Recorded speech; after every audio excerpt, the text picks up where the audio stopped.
안녕하세요. 신혜선입니다. 신혜선의 식탁 이번 주 벌써 6회인데요. 구독, 좋아요, 댓글 환영합니다.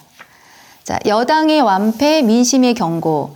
이 짧은 제목이요. 대한민국 1등 보수신문을 자처하는 언론사의 어제 일면 톱 제목이었습니다. 이번 주 이슈콕은 강서구청장 보궐선거 그 이유를 살펴보겠습니다. 한겨레 신문 성한용 선임기자님 나오셨습니다. 안녕하세요. 안녕하세요. 네. 역대급 참패라는 말이 나옵니다. 작년 선거에서는 겨우 이기고 졌는데 이번에 어쨌든 20% 가까운 수치로 졌거든요. 수치로 본 이번 보궐선거 잠깐 설명 듣고 가볼까요?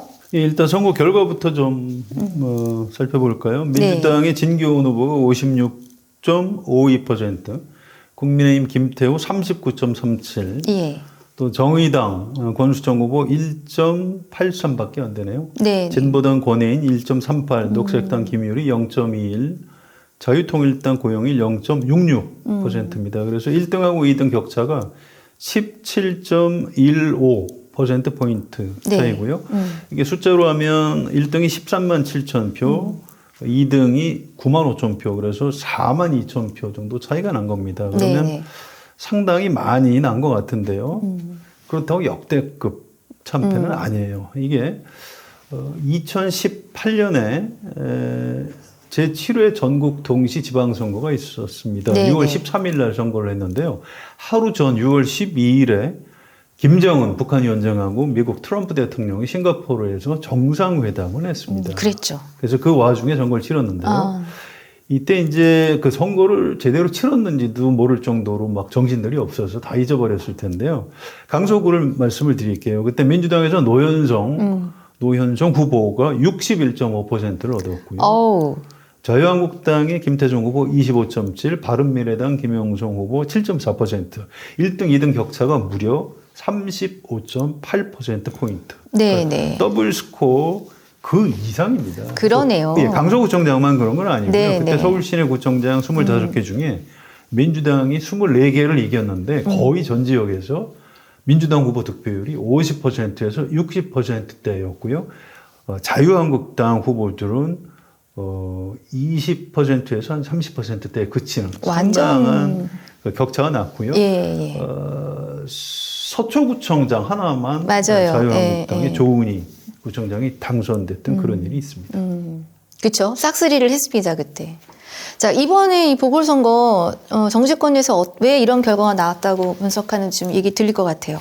그러니까 윤석열 대통령의 의한, 윤석열 대통령을 위한 윤석열 대통령의 선거였던 것 같아요. 네. 그래서 그 결과가 윤석열 대통령의 참패 이렇게 이제 평가가 되는 거고요. 네. 이번 이런 결과가 나온 원인도 그런 겁니다. 아니 상식적으로 거기 구청장을 하던 사람이 그 자격을 잃고 날라갔는데 속된 표현으로 그 사람을 다시 공천하면 어떡하라는 얘기입니까? 사실은 한 40% 가까이 득표율을 올린 것도 굉장히 좀 신기한 일이에요. 무조건 찍어주는 사람들이 있구나. 그러네요. 예. 그렇게 보니 17% 정도의 격차는 아무것도 아니네요. 그렇습니다. 예. 그리고 아까 제가 보수신문이 여당의 완패라고 그랬다는데 이분들 오히려 대통령 보호한지 못 뽑은 것 같습니다. 그런 거요? 네. 자. 지난번에 저희가 김태우 후보 인물평을 조금 했어요. 어쨌든 뭐 다시 나온 특수성 때문에 이번에 당선자 진교훈 강서구청장 바로 임기가 시작됐는데 어떤 사람인지 조금 말씀해 주시겠어요? 그래서 이분은 굉장히 성실한 경찰 공무원이었다. 그냥 네, 그게 네. 평가입니다. 마지막 경찰청 차장까지 올라갔고요. 이번에 특이한 건 선거를 처음 치러봤는데 네. 같이 유세를 한 민주당 의원들이 칭찬을 참 많이 하더라고요. 이분이 전달력도 참 좋고요. 태도도 굉장히 겸손하고 이 진지해 보이는 얼굴이라고 네, 합니다. 네, 네. 그래서 참 우연히 이 강서구청장 보궐선거를 통해서 좋은 정치인을 한 사람 건졌다.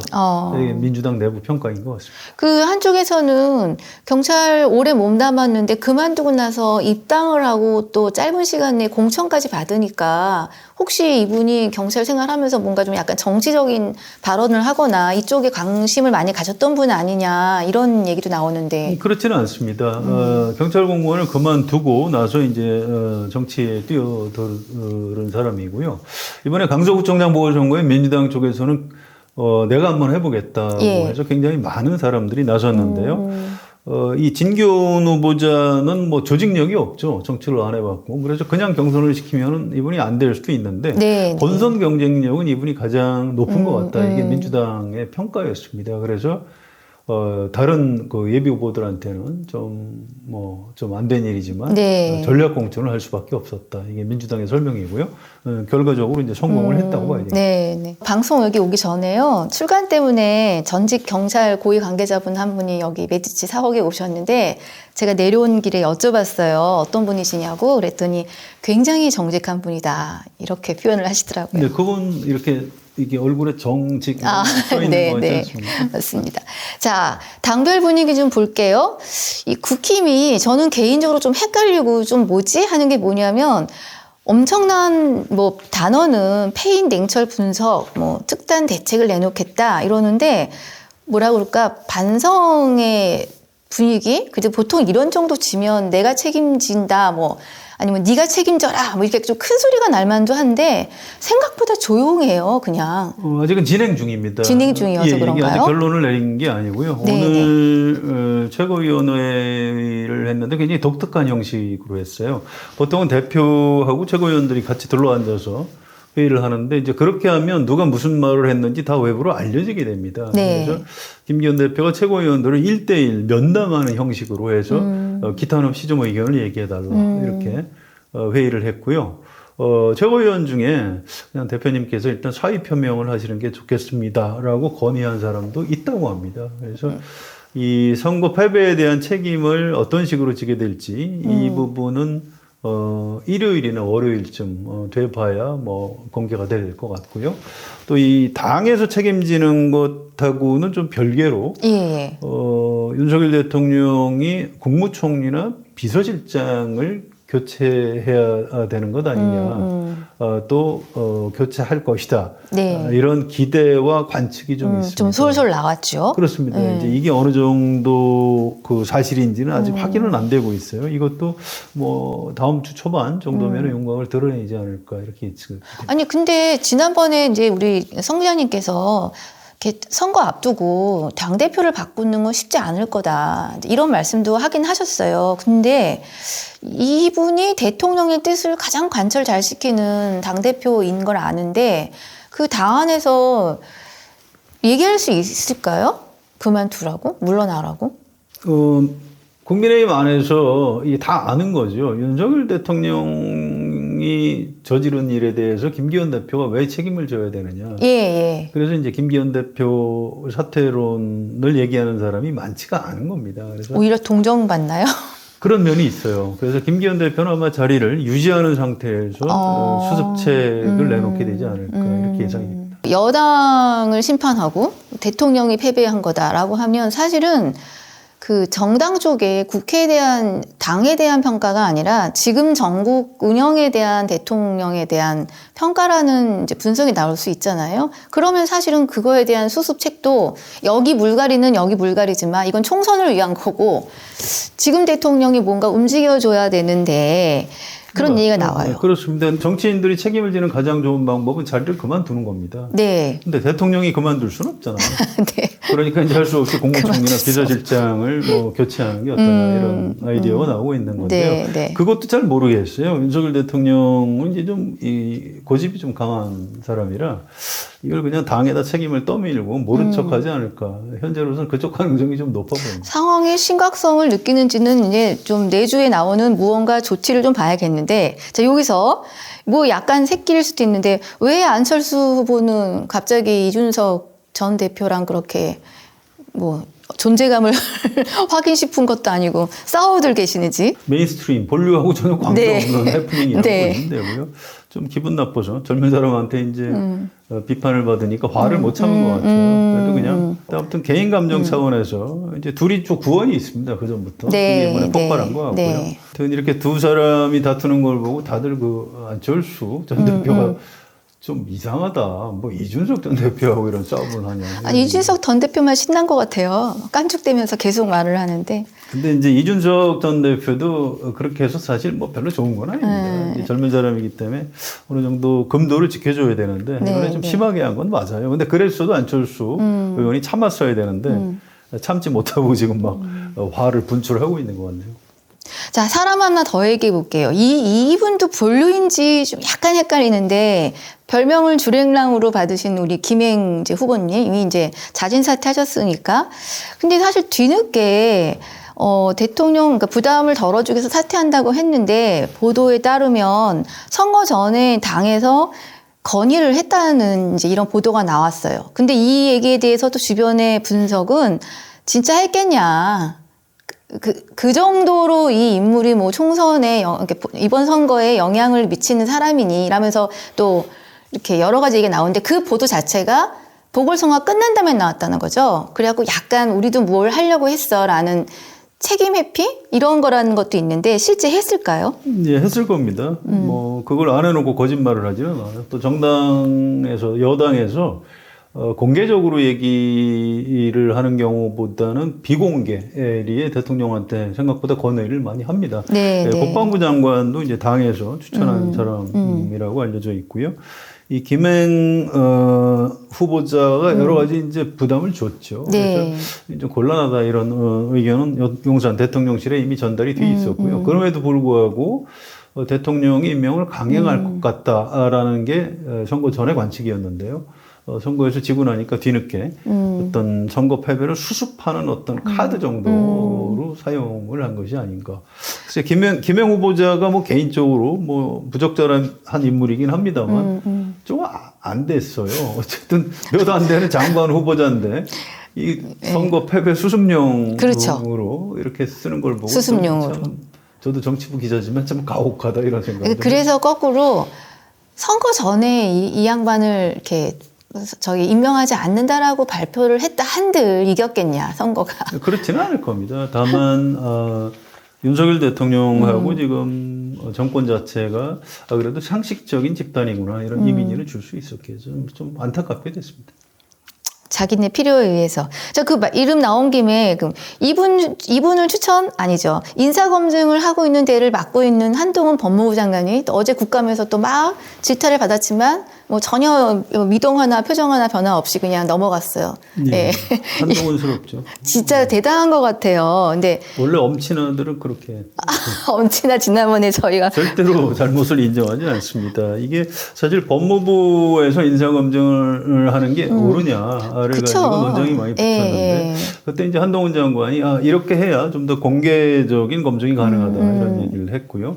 또 자기가 그 정무적인 판단을 넣어서 개입하지 않고 하겠다 이런 약속들을 했는데 그게 다 안 된 거죠. 어제 국정감사장에서 아니 우리는 조사해서 올리기만 했지 판단은 대통령실에서 했다 이렇게 윤석열 대통령한테 책임을 떠미는.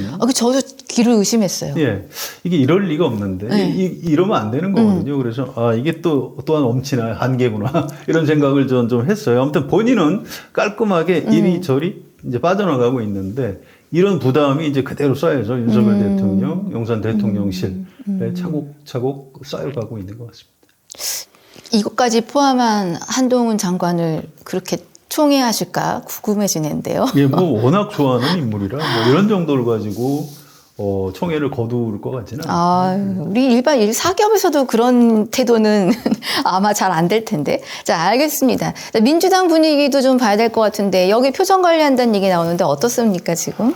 예, 표정 관리가 아니고요. 예. 이게 이제 하도 오랜만에 이기니까 하도 오랜만에 이겨서. 예, 관리가 안 됩니다. 예, 좋아서 예. 이제 환하게 웃는 모습이 텔레비전에 여러 번 잡혔고요. 2020년 총선에서 압승을 했는데 불과 1년 뒤에 2021년 4월 7일 서울시장, 부산시장 재보궐선거에서 말 그대로 참패를 했습니다. 그때부터 조짐이 이상했죠. 네. 그다음에 이제 작년 3월달 대통령 선거에서 정권이 아예 넘어가 버렸고요. 또 6월 1일 날 지방선거에서도 역시 참패를 했습니다. 그래서 3연타를 맞고 거의 그렇게 상태였는데 이번에 어쨌든 이겼죠. 그러니까 이게 참 오랜만이라고. 이 승리의 분위기 자체가 오랜만이다. 이렇게 민주당 당직자들이 기자들한테 또 얘기하는 장면이 있었고요. 네, 네.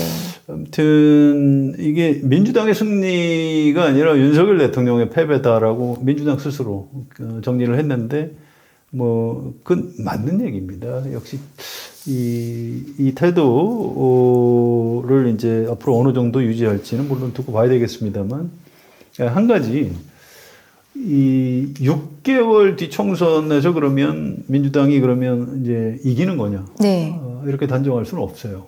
일단 우리나라 6개월 뒤는 좀 정치가 안정돼 있는 나라에 6년하고 맞먹습니다. 그래서 6개월 사이에 지금부터 무슨 일이 벌어질지 알 수 없고요. 또 지금 당장 여론조사도 민주당이 별로 좋지가 않아요. 오늘 한국갤럽 여론조사 결과가 나온 게 있는데 정당 지지도가 똑같습니다. 네, 네. 숫자까지 얘기 안 할게요. 그런데 이게 왜 민주당이 좋지 않은 거냐면 내년 총선에서 야당이 이겨야 한다 하는 게 꽤 높아요. 40% 후반대고요. 여당이 이겨야 한다는 30% 후반대입니다. 네, 네. 그런데 이상하게 정당 지지도는 똑같아요. 잘못된 거고요. 또 대통령이 지금 잘하고 있다. 이게 30% 초반대고요. 또 못하고 있다. 이게 50% 후반대예요. 굉장히 안 좋은 거죠. 이걸 이제 박스권에 갇혀 있다 이런 네, 표현을 네. 하는데 대통령이 이렇게 평가가 나쁜데도 불구하고 민주당 지지도는 지금 비틀비틀하고 있는 겁니다. 그래서 그렇군요. 6개월 뒤에 민주당이 총선에서 이긴다? 그건 그럴 리가 없는 겁니다. 이제부터 시작이다. 이렇게 보는 게 맞을 거예요. 그리고 사실 모든 선거는 집권당이 유리한 상황에서 이제 가는 거잖아요. 근데 이게 지금 선거 결과는 이렇게 나왔는데 그 앞전에 바로 당대표에 대한 어떤 영장 발급은 됐고 구속영장은 기각돼서 분위기는 반전이 됐는데 또 검찰이 이제 이재명 대표를 또다시 기소요? 불구속수를 하겠다라고 한 것 같아요. 그러니까 계속 지금 민주당은 이 대표에 대한 일종의 사법 리스크를 안고 가야 되는 이런 상황이고 이것에 대해서 국힘 내부에서 자기네끼리 그 문제를 해결하려고 머리 아픈 건 것이냐? 여기도 마찬가지인 것 같은 생각이 드는 거죠. 예, 그렇습니다. 네. 영장하고 기소하고는 전혀 별개 절차예요. 그래서 네, 영장은 기각됐지만 기소는 어차피 하게 돼 있었던 겁니다. 불구속 기소를 한 거고요. 근데 이걸 다 묶어서 하지 않고 분리해서 네. 했더라고요. 아, 이게 이제 이렇게 되면 앞으로 계속 재판을 아주 여러 건을 받아야 되는데 이재명 대표한테 또 중간중간에 불리한 증언들도 쏟아지고 할 텐데 네. 그래서 이 문제도 영장은 기각됐지만 이재명 대표의 이 사법적인 이 문제는 진행 중이다 이렇게 보는 게 맞을 것 같습니다. 그러니까 기소는 죄가 있다라고 판단을 해서 아닙니다. 재판은 검찰에서 죄가 있으니까 재판을 해보자라고 법원에다 하는 재판을 붙이는 걸 기소라고 예, 하는 예. 거죠. 그래서 법원에서 유죄가 나올지 무죄가 나올지 알 수 없고요. 그러니까 일단 검찰에서는 계속 당신은 기소 사유가 분명히 있다라고 생각을 하고 끝까지 지금 간다는. 예, 물론입니다. 예, 그런 거고요. 이제 사람을 감옥에 가둘 필요가 있다 없다 이게 이제 영장인데요. 그건 법원에 의해서 구속까지 시킬 필요는 없다. 하지만 검찰에서는 일단 기소 독점주의, 네, 기소 편의주의. 그러니까 형사소송법 원칙입니다. 그래서 네. 그건 검찰의 권한이에요. 그러니까 재판에 붙이는 거는 검찰에서 하는 거고요. 이게 이제 좀 정치적으로 해석을 하면 이재명 대표는 좀 골탕 먹이려고 하는 것 아닌가. 글이 좀 보여요. 좀 묶어서 할 수도 있는데 네. 여러 건을 계속 이렇게 분리해서 재판을 붙이면 물론 최종적으로야 병합이 되겠습니다만 이재명 대표로서는 이게 이 재판 참석하느라고 당대표를 도대체 할 수가 없는 그렇죠. 이런 상황이 될 가능성도 좀 이게 있는 것 어쨌든 이재명 대표를 반대하는 쪽에다가는 명분이 충분히 될 수 있는 거니까. 예, 그렇습니다. 그래서 예. 이겼는데도 지금 아직도 이재명 대표가 물러나야 한다는 의견을 가진 그게 적지 않은 거죠. 그건 민주당 안에서도 예. 이재명 대표만 이재명 대표 체제만으로 총선을 치러서는 안 된다. 좀 더. 이재명 대표 플러스 알파 체제를 갖춰야 된다. 이런 얘기를 합니다. 그래서 대표직을 물러나고 아예 비대위원장을 세우는 게 어떠냐. 또 물러나지 않더라도 선거대책위원장을 좀 명망가를 영입을 해서 하는 게 어떠냐. 또 공천관리위원장을 좀 당내외에 좀 덕망이 있는 인사를 앉히고 이재명 대표는 공천에 개입하지 않는 것은 어떠냐. 사실 이런 공천 싸움인 여러 거죠, 가지 지금. 다양한 아이디어들이 있는 거죠. 그래서 누가 봐도 민주당이 이재명 대표만의 정당은 아니구나. 이렇게 해야 이제 내년 총선이 윤석열 정권에 대한 심판 선거가 될 것이고 그래야 이번 강서구청장 보궐선거처럼 야당이 이길 수 있다, 민주당이 이길 수 있다 이런 의견들을 당내에서 많이 내놓고 있는 거죠. 알겠습니다. 지금 주말이 끼고 있으니까요. 아까 앞에서 잠깐 얘기하셨던 거요. 성 기자님, 국민의힘에서 내놓을 수 있는 쇄신체계 시나리오 같은 게 혹시 다시 한번 정리가 가능할까요? 김기현 대표가 물러나기는 어려울 것 같고요. 그렇다면 임명직 당직자들을 좀 교체하는 방안. 또 국민의힘이 아니고 아까 말씀드렸듯이 비서실장이나 국무총리를 교체하면 이 판이 좀 커지게 되는 네, 거죠. 네. 그렇게 되면 이제 국면 전환이 가능할 겁니다. 그래서 지금 섣불리 예측하기 좀 어려운데요. 네. 아마 그냥 있지는 않을 겁니다. 이 정권을 맡고 있는 사람들이 바보는 아니거든요. 네. 뭔가 수를 내놓긴 할 겁니다. 네. 알겠습니다. 자, 지금 분위기는 이제 바로 거의 총선 분위기로 바뀌는 것 같아요. 일정이 지금 대략 어떻습니까? 아직 멀었습니다. 네. 6개월이면. 일단 이 선거법도 지금 협상이 마무리가 안 되고 있고요. 일단 11월부터는 국외 부재자 신고를 시작을 합니다. 네, 이게 한 네. 2월까지 한 3개월 정도 오랫동안 네. 하고요. 12월이 되면 네. 일단 정기국회가 끝나고요. 예, 예. 12월 12일부터 예비 후보자 등록이 시작됩니다. 12월 12일. 그렇습니다. 이때가 되면 이제 본격적으로 총선 국면으로 넘어가는 거고요. 네, 네. 또 내년 1월 네. 11일부터는 이게 선거일 90일 전인데요. 네, 네. 입 후보 자격 제한이 있는 그런 직종의 사람들이 이제 거취를 결정을 해야 됩니다. 그러니까 출마하고 싶은 공직자들이나 뭐 언론인 이런 사람들은 그때 사퇴를 해야 돼요. 그래야 이제 누가 총선에 나오는지 알게 되는 거죠. 지금 윤석열 정부에 몸담고 있는 장관들 중에 출마할 사람들은 그때 뭐 1월 11일 검찰 전에 주신 차출된다 이런 네. 말 있는데 이때 해야 그때 돼야. 나와야 됩니다. 그러면 이제 윤곽이 좀 어느 정도 드러나고 그럼 이제 총선 분위기로 확실히 넘어가게 되는 네. 거죠. 지금 추경호 경제부총리 또 박진 외교부 장관 이런 분들은 현직 국회의원이에요. 네, 그런데 네. 그만둬야 되고요. 당연히. 네, 네. 또 원희룡 장관, 이상민 장관, 한동훈 장관 이런 분들은 정무직 공무원이지만 현직 의원은 아닙니다. 그런데 이분들도 출마하려면 그 전에 그만둬야 됩니다. 그래서 내년 1월 중순이 굉장히 중요한 시점이고요. 아마 그때부터 2월까지 각 정당 공천, 당내 경선 이런 것들이 아주 치열하게 이루어질 겁니다. 그때가 이제 공천, 가장 경선, 뜨거운 분당은 당연히 공천 과정에서 벌어지나요? 그 전에 벌어지나요? 그 전에 벌어질 수도 있고요. 분당이 그렇게 잘 되지는 않을 겁니다. 분당이라는 게 이제 당을 새로 만든다는 건데요. 누가 만들죠? 그렇게 당을 새로 만들 수 있을 만큼 힘 있는 누군가가 있어야 되는데 그럴 것 같지 않고요. 또 지금 여야 다 현역 의원들은 아마 경선을 시킬 겁니다. 그냥 과거에 이제 컷오프라고 하는데요. 네, 그냥 네. 당신은 공천 못 줘. 이러면은 탈당해서 무소속 출마가 가능해요. 그런데 감점을 하면서 경선을 붙이면 선거법에 의해서 출마가 불가능하게 됩니다. 그래서 현역 의원들은 좀 미워도 그냥 감점을 해서 경선을 시키는 이런 식으로 이제 여야가 네. 경선을 하게 될 가능성이 큽니다. 그래서 뭐 당이 깨지고 뭐 공천 못 받은 국회의원들이 대거 탈당해서 신당을 만들고 이런 장면은 옛날부터 정치를 오랫동안 본 나이 든 분들의 머릿속에 있는 개념이죠. 실제로 분당, 신당 창당이 현실에서 나타날 가능성이 그렇게 높지는 않을 것 같습니다. 성 기자님 보시기에요. 지금 사람 이름 몇 명 나왔는데 출마할지 주목받는 인물들 지금 이렇게 떠도는 인물들 있으면 조금 얘기해 주시면서 미리 보는 총선의 관전 포인트 어떤 지점을 좀 보면은 그래도 좀 이렇게 재미와 볼거리가 있다. 마무리 좀 해주시죠. 일단 윤석열의 사람들 네. 어떨지 모르겠어요. 한동훈 장관, 또 이복현 금감원장이죠. 금감원장.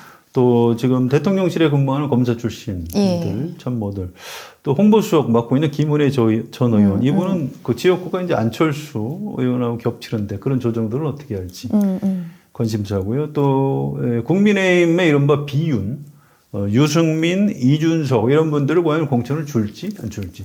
지금 윤석열 대통령 스타일로 봐서는 안 줄 것 같은데. 그럼 무소속으로 나오려나? 그럴 수도 있고요. 안 나오진 않을 것 같습니다. 탈당을 할 예. 수도 있습니다. 예, 예. 그러면은 여당에는 어쨌든 악재가 되는 거죠. 그래서 그런 고민이 좀 있을 겁니다. 어떻게 해야 될지. 또 민주당에서도 이제 그런 요인이 조금 있어요. 그 공천 관리를 잘못하면 다만 몇 명이라도 탈당을 할 가능성이 있고요. 좀 굉장히 위험하죠. 또 민주당에는 좀 과거에 전직 국회의원들 중에 지금 이번에 그 돌아오려고 하는 분들이 좀 있습니다. 예를 들면 뭐 박지원, 네. 천정배, 네, 네. 정동영, 뭐 전병헌 이런 그 오비들의 귀환. 오비들의 귀환. 네, 이게 이제 어떻게 될지 관전 포인트고요. 그래서 최종적으로 이번에 제3정당은 별로 공간이 없는 것 같아요. 좀 굉장히 어려워지는데 좀 안타까운 일입니다. 우리나라의 제3정파, 특히 이제 진보 성향의 제3정당, 정의당은 좀 입지가 넓어졌으면 좋겠는데 그렇지가 않아서 안타까운데 아무튼 이번에 일당을 놓고 윤석열 대통령하고 이재명 대표의 민주당이 아주 치열하게 다투는 국면인데요. 예, 양쪽 다 비슷한 고민이 있을 겁니다. 어떻게 하면 당내에서 통합을 할 것이냐, 또 그러면서 동시에 공천 혁신을 할 것이냐, 비슷한 고민, 비슷한 과제를 끌어안고 아마 고민을 하고 있는 것 같고요. 그 싸움에서 총선의 어떤 승패가 갈리지 않을까 이렇게 예측이 됩니다. 그러니까 보수, 진보 이렇게 두 단어로 정리가 안 되는 것 같아요. 한국 사회가 이제는. 안 되죠. 민주당이 진보라고 보세요? 저는 그렇게 안 보여요. 여기보다는 진보인 것 같은데. 상대적인 개념이죠. 네. 또 지금 국민의힘을 보수라고 보시나요? 저는 그렇게 보지 않습니다. 정통 보수는 저렇지 않아요. 네. 지금 현재 국민의힘보다는 훨씬 더 개방적이고 합리적이고 예. 개혁적인 모습을 보여야 진짜 보수인 겁니다. 그래서 저는 기사 쓸 때도 이른바 보수라고 자주 써요. 그냥 이른바 보수라고 보수. 안 쓰고 보수를 자처하는 네. 뭐 이런 정도. 그래서 지금보다는 좀 더 합리적 보수, 개혁 보수 쪽으로 좀 나아가야 진짜 보수가 될 수 있다 이렇게 생각하고요. 이번 총선 이번 총선을 어떤 그 관측하는 포인트 중에 하나가 또 그런 지점이 있습니다. 국민의힘과 윤석열 대통령이 얼마나 지금보다는 좀 더 그 개혁적인 모습을 보이느냐. 예. 지금처럼 계속 역사 전쟁만 하고 이러면 되겠습니까? 네, 안 되는 네, 거죠. 네. 그렇죠. 그런 부분도 굉장히 중요한 지점인 것 같습니다. 그러니까 단어의 정의에 머물지 말고 가두지 말고 진짜 한국 사회가 앞으로 나가야 될 길이 어딘가를 좀 고민하고 그런 목소리를 내는 사람들이 되면 좋겠습니다. 우리를 대신하는 일꾼으로. 자, 미니 총선이라고 불렸던 강서구청장 보궐선거에서 일단 민주당이 웃었습니다. 근데 이 국힘이 얼마나 바뀔지 모르겠고 국힘이 바뀌어 될 문제인지 사실은 더 큰 국정 운영이 바뀌어야 한다는 목소리가 들리는데 좀 보기로 하고요. 오늘로 신내선의 식탁이 6회. 우리 성 기자님이 코로나 때문에 한번 아프셔가지고 못했던 거 하면은 이제 5회를 찍었는데, 시청자들 반응이 되게 미약해요, 아직. 죄송하게도. 근데 조금씩 증가하고 있고요. 근데 저는 조금 더 눈여겨볼 대목이 저희가 지금 피렌체 식탁에서 이제 신내선 식탁을 만들었는데, 성 기자님하고 한 이야기를 풀어서 텍스트 버전으로 내고 있거든요. 저희 피렌체 식탁에. 근데 굉장히 많이 읽고 있습니다.